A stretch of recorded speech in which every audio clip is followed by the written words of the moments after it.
What is Peking opera? Peking opera is a collective form of Chinese performance art, which combines the music of Chinese instruments, singing, miming, dancing, and history.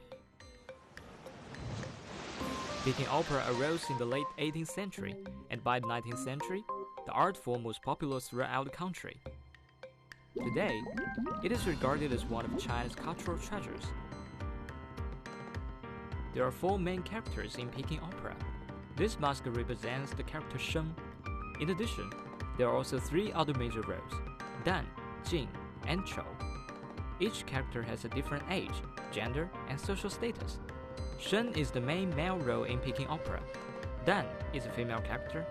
However, interestingly, young male performers actually played this role as women were prohibited from acting until 1912.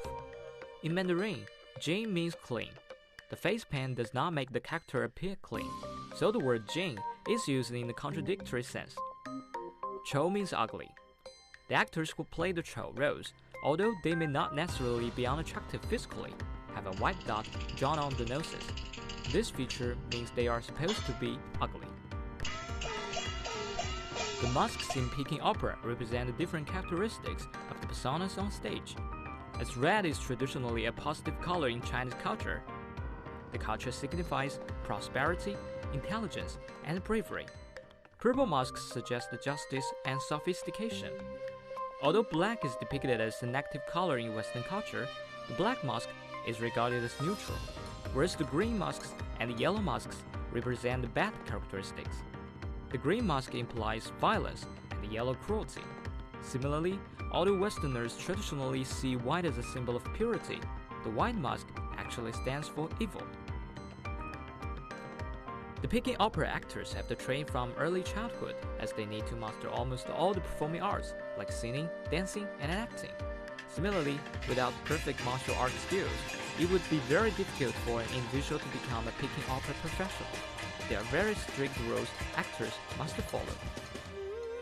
During the 19th century, young pupils often lived in special schools teaching Peking opera.